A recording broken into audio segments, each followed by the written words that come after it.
नमस्कार, आप देख रहे हैं खबर दस्तक। सुबह की 10 बड़ी खबरों में आपका स्वागत है। रुक करते हैं आज की खबरों की तरफ।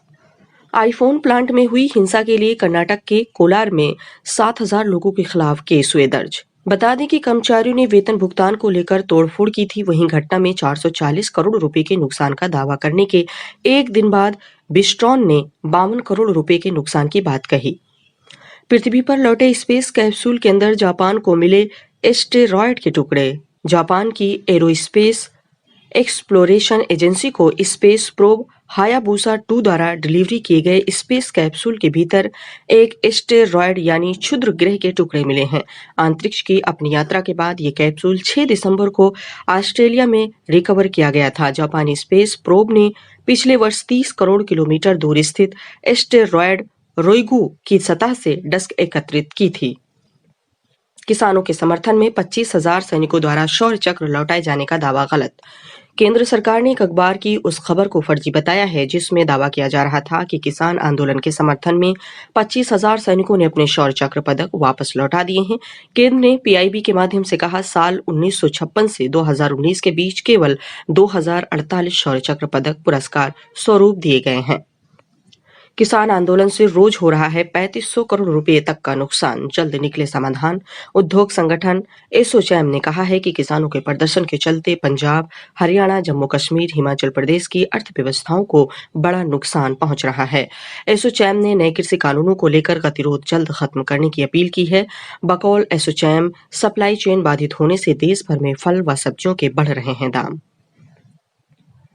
ओडिशा के भुवनेश्वर में 2 सहायक नर्सों ने की आत्महत्या की कोशिश। अस्थायी नौकरी की है मांग। जानकारी के मुताबिक राज्य में नए कोविड-19 रोगियों की संख्या में कमी आने के बाद इमरजेंसी में रखी नर्सों को सेवा से अलग कर दिया गया। अब अस्थायी नौकरी की है मांग। करीब 1,000 एएनएम में से कुछ ने प्रदर्शन स्थल पर भूख हड़ताल शुरू कर दी है और इनमें से कुछ की हालत बिगड़ने के बाद अस्पताल में भर्ती कराना पड़ा। जनवरी में दोबारा शुरू हो सकता है शाहीन बाग आंदोलन। पुलिस ने बढ़ाई सुरक्षा। शाहीन बाग के प्रदर्शनकारियों ने कहा, किसान आंदोलन को पूरा समर्थन, उनके साथ भी हमारी तरह हो रही ज्यादती। पिछले साल आंदोलन में किसानों की तरह ही भयानक ठंड में गुजारी थी शाहीन बाग के आंदोलनकारियों ने सर्द रातें। कपाट खुलने के 30 दिनों के भीतर केरल के सबरीमाला मंदिर में मिली कोरोना के 299 संक्रमित। स्वास्थ्य विभाग ने सबरीमाला मंदिर के इलाके में कोरोना वायरस के चलते मामलों को देखते हुए इन संबंध में दिशा निर्देशों को संबोधित किया है। इसके अनुसार सबरीमाला, जहां भगवान अयप्पा का मंदिर स्थित है, वहां श्रद्धालुओं के अलावा तैनात सभी अधिकारियों को आरटी-पीसीआर जांच करवानी चाहिए।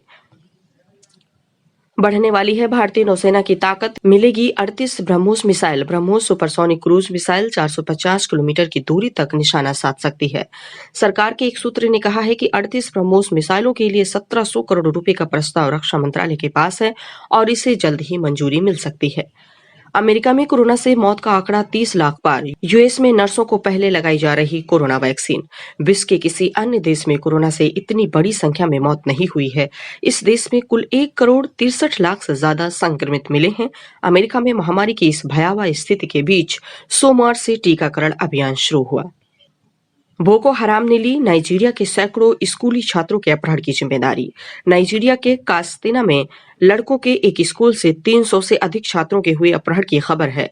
समूह के लीडर ने वॉइस मैसेज में कहा है, मैं अबू बकर शेकू हूं। जो हुआ वो इस्लाम को बढ़ावा देने और गैर इस्लामिक कामों को हतोत्साहित करने के लिए किया गया। दरअसल बंदूकधारियों ने स्कूल पर शुक्रवार को हमला किया था। आज सुबह की 10 बड़ी खबरों में इतना ही। अन्य खबरों के लिए यदि आपने अभी तक हमारा यूट्यूब चैनल सब्सक्राइब नहीं किया है तो तुरंत सब्सक्राइब कर लें।